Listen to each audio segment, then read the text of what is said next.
After studying this module, you shall be able to know the concept of time value of money, learn about compounding and discounting method of time value of money, identify difference between the nominal rate of return and effective rate of return, evaluate the future value of single flow, future value of multiple flow, present value of single flow, and present value of uneven multiple flow, present value of annuity, and present value of perpetuity.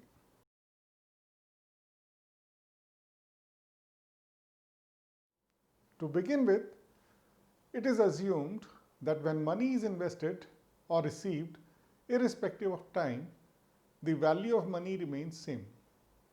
For example, value of 1 rupee at the end of 1 year is equal to the value of 1 rupee at the end of second year, and also equals to the value of 1 rupee at the end of third year, and so on.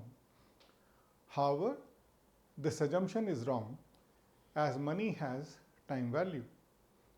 The money on hand now has more value than the money receivable after a year. For example, rupees 10,000 now is more valuable than rupees 10,000 after a year. The difference between the values is because of the interest which is required to part with rupees 10,000 now. Generally, interest is expressed in percentages like 12% or 10% per annum. Now we will discuss about why should money have time value. Following are the reasons for this phenomena. Money can be utilized productively to earn real returns. For example, investment of rupees 1000 in raw materials resulted into the finished goods worth rupees 1100, where the investment of rupees 1000 has earned a rate of return of 10%. A rupee today has more purchasing power than a rupee in the future. This is true in an inflationary period. People prefer to consume today instead of consuming in future because of future uncertainty. For example, a project has an initial investment of rupees 2 lakhs. Expected return is 50,000 per annum at the end of each year for 6 years. Here, the project has cash outlay of rupees 2 lakhs in 0 year and cash inflows of rupees 50,000 per year for 6 years. Now, for accepting or rejecting a project, a firm needs to find out the present value of cash inflows received for 6 years and compare with the initial investment of rupees 2 lakhs. Firm can accept the project if the present value of cash flows at the desired rate of interest exceeds the initial outlay of rupees 2 lakhs, or at least equals the initial investment of rupees 2 lakhs. The rate of interest can be calculated from the following formula.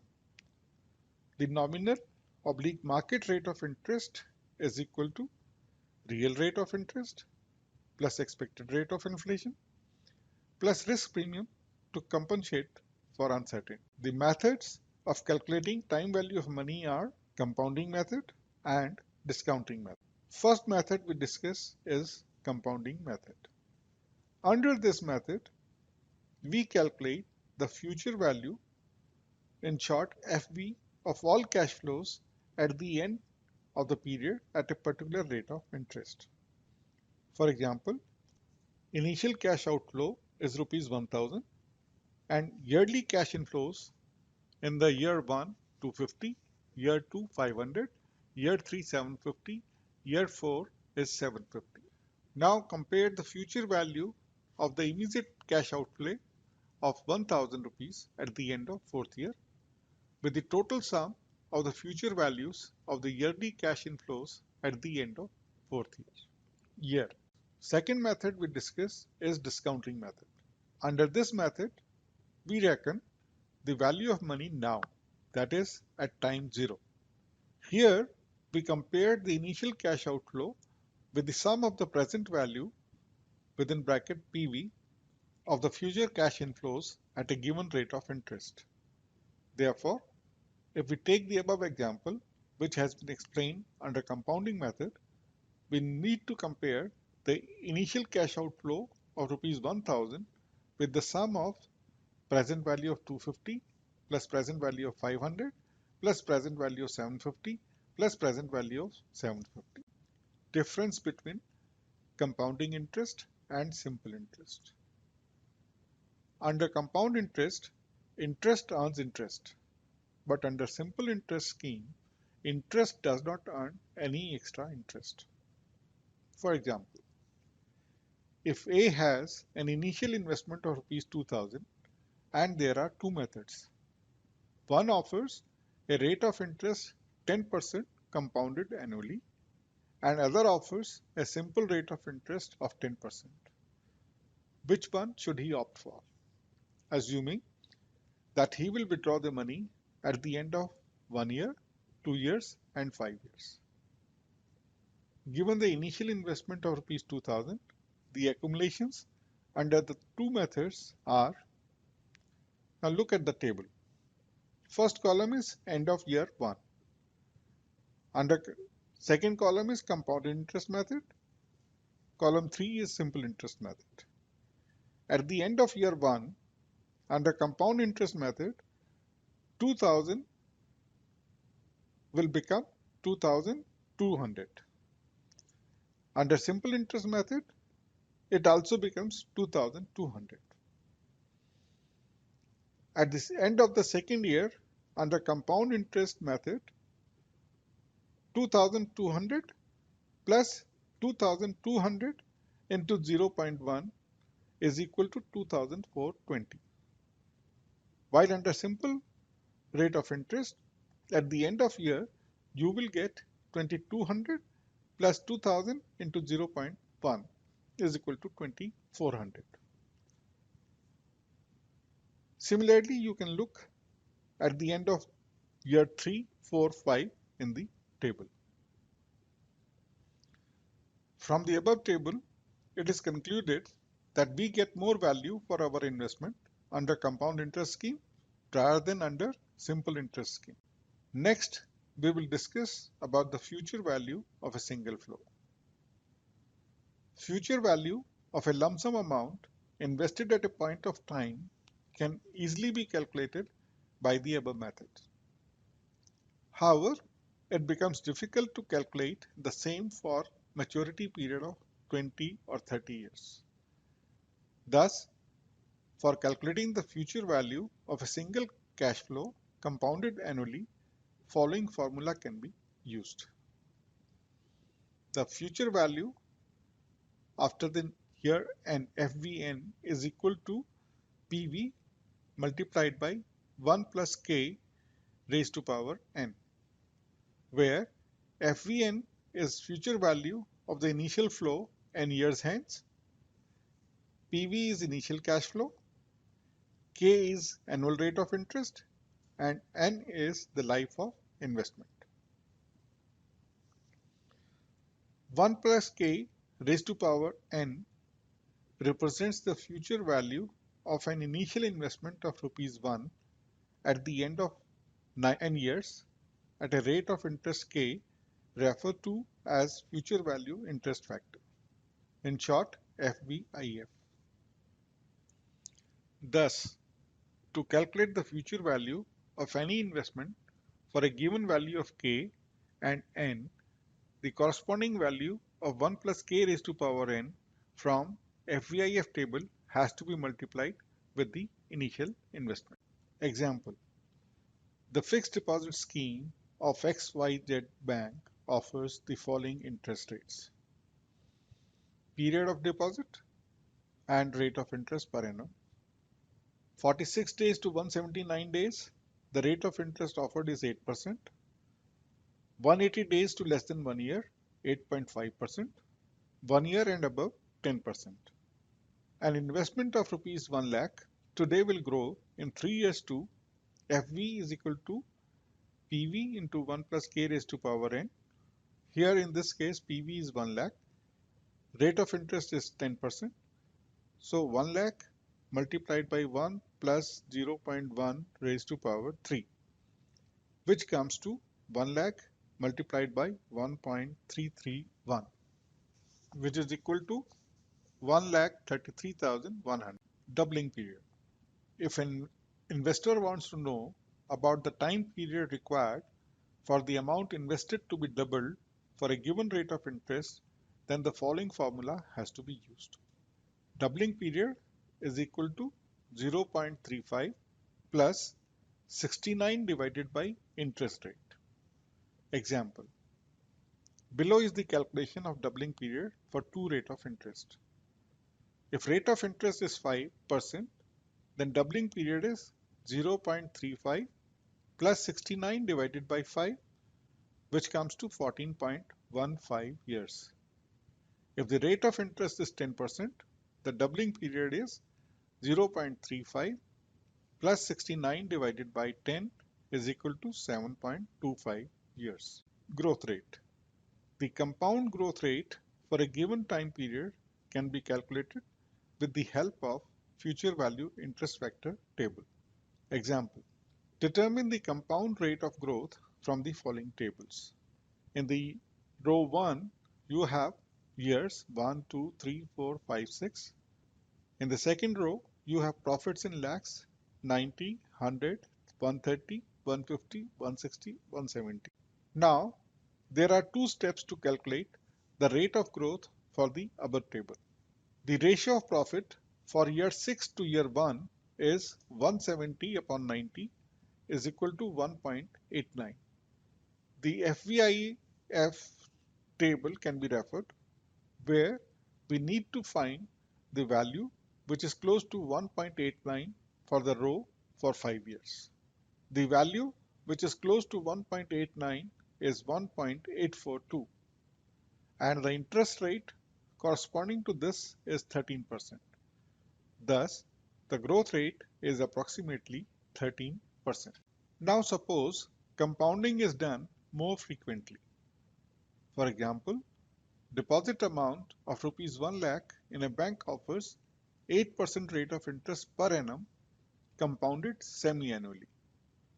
Following is the way to calculate the amount at the end of 1 year. Amount in the beginning 1 lakh. Interest at the rate of 8% per annum for first 6 months is equal to 1 lakh into 8 divided by half is equal to 4,000. Amount at the end of 6 months is 1 lakh 4,000. Interest for second 6 months is 4160 and amount at the end of 1 year is equal to 1,08,160.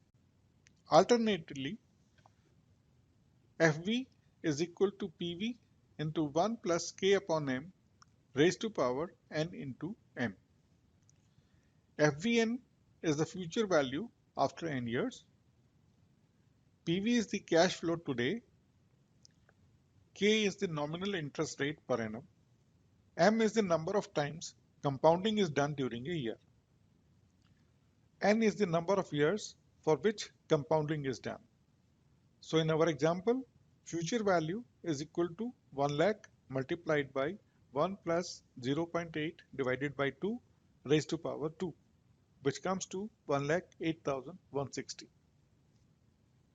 If compounding is done annually, the amount at the end of year will be 1 lakh multiplied by 1 plus 0.08 is equal to 1,08,000.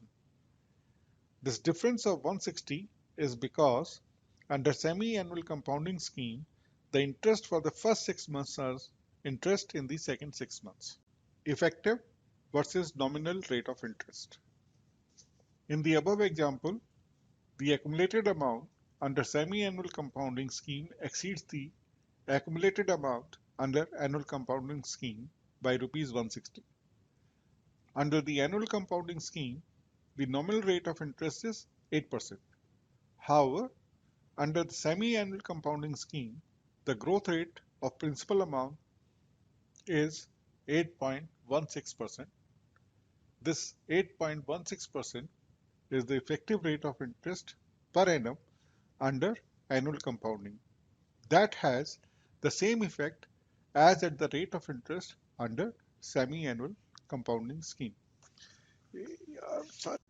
Now instead of investing the lump sum amount at a time, if we invest rupees 2000 now, beginning of the year 1, rupees 3000 at the beginning of year 2, and rupees 5000 at the beginning of the year 3, here we need to add the future compounded values of rupees 2000, rupees 3000 and rupees 5000 respectively at the given rate of interest.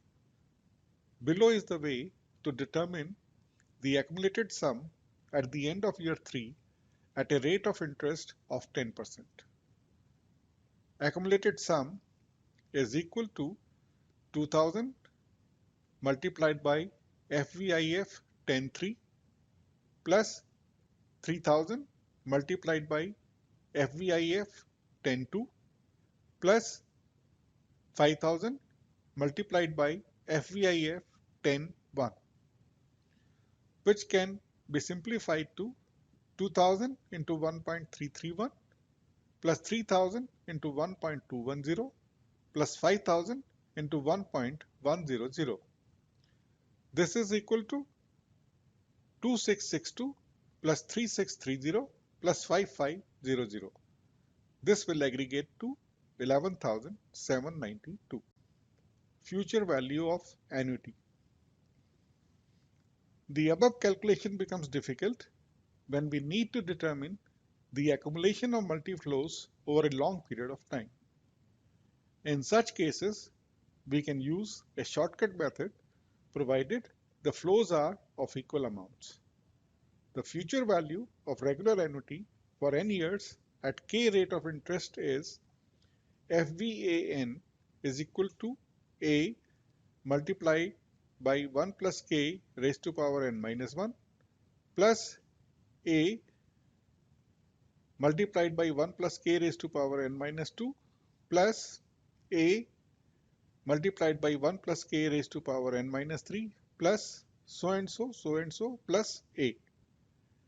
This can be reduced to FVAN is equal to A within bracket 1 plus k raised to power n minus 1 bracket closed divided by k.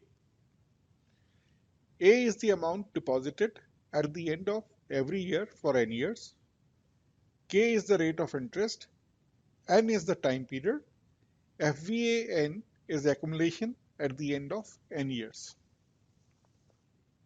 1 plus k raised to power n minus 1 divided by k is called future value interest factor for annuity.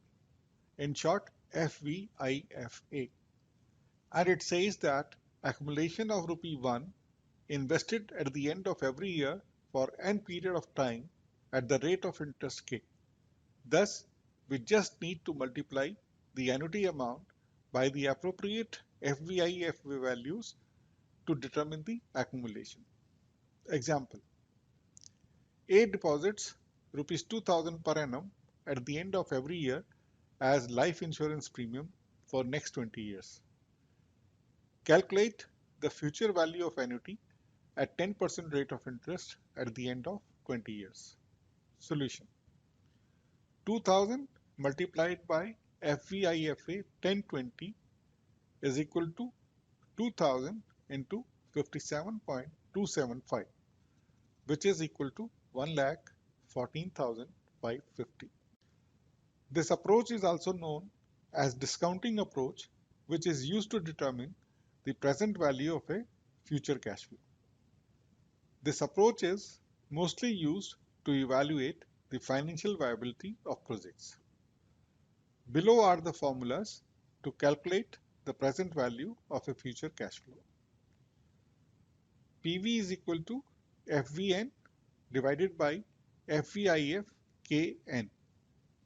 This is equal to FVN divided by 1 plus k raised to power n.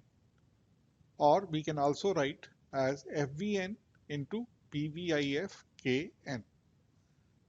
Thus, we need to locate PVIF factor for a given K and N and multiply this by the given sum. PVIF Kn value can never be greater than 1 as it represents the present value of rupee 1 receivable after n years at a given rate of interest. Example: calculate the issue price of cash certificate having a value of rupees 1000 after 1 year at 10% rate of interest compounded on quarterly basis. Solution: effective rate of return R is equal to 1 plus K divided by M raised to power M minus 1 is equal to R 1 plus 0.10 divided by 4 raised to power 4 minus 1, which gets simplified to 10.38%. The issue price of cash certificate is present value is equal to future value divided by 1 plus K raised to power N is equal to 1000 divided by 1 plus 0.108 raised to power 1, which simplifies to rupees 905.97. If the project earns multiple inflows, then aggregate the present value of all cash flow streams and the project is said to be viable only if the present value of the cash inflows exceeds the present value of cash outflows. Example: an investment of rupees 5 lakhs generates net inflows as at the end of year 1 2 lakhs, year 2 5 lakhs, year 3 8 lakhs. Calculate the present value of the future cash inflows at 10% rate of interest.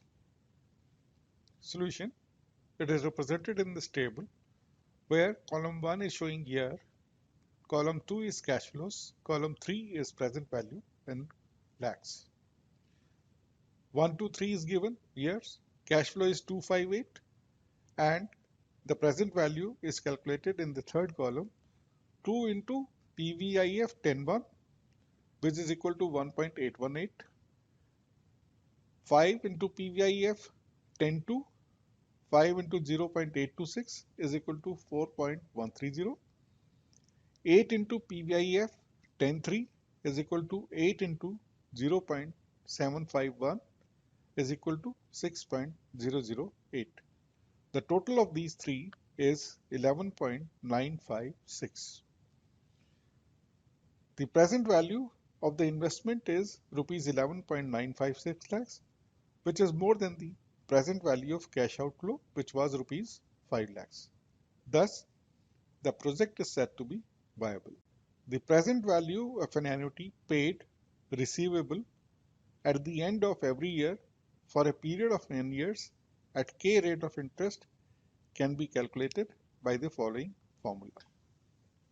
PVA N is equal to A into within bracket 1 plus K raised to power N minus 1 bracket close divided by K multiplied by 1 plus K raised to power N, where the expression 1 plus K raised to power N minus 1 within brackets divided by K multiplied by 1 plus K raised to power N is called as PVIFA, present value interest factor annuity, and this indicates the present value of a regular annuity of rupee 1 for the given rate of K and time period of n years.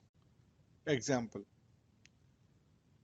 a lump sum amount of deposit is remitted and the principal amount is received with rate of interest of 10% per annum compounded quarterly in 12 monthly installments. Calculate the initial deposit to receive monthly installment of rupees 1000. Solution: effective rate of return per annum R is equal to 1 plus K divided by M raised to power M minus 1 for 10% comes to 10.38%. The effective rate of return per month is 1.1038. Take the 12th root and subtract 1 from that. This gives you a rate of return of 0.00826, or we can say the effective rate of return per month is 8.26%. So for initial deposit amount, PVAN is equal to A into 1 plus k raised to power n minus 1 bracket closed divided by k multiplied by 1 plus k raised to power n. Putting the figures in this equation, you get 11,376. An annuity of an infinite duration is known as perpetuity. The present value of perpetuity can be calculated by the following formula. P infinite is equal to A into PVIFA K infinite. The value of PVIFA K infinite is equal to 1 upon K. Thus, the present value of perpetuity is equal to the constant annual payment divided by the interest rate expressed in decimal form. For example, if an individual buy British issued bonds known as consols from British government, the bond holder will earn an annual interest payment forever. To summarize, money has time value in all situations: inflation, uncertainty, and opportunity cost. Today's money has more value than the money a year hence, and the difference between this is known as interest. So, without considering the interest factor, investment of the same amount in different projects for different time period cannot be compared. There are two methods for calculating time value of money. One is compounding method and the other is discounting method. Compounding method is used to determine the future value of current investments, and discounting method is used to determine the present value of future cash flows so as to compare these to the initial outflow. The rate of interest is generally the firm's cost of capital.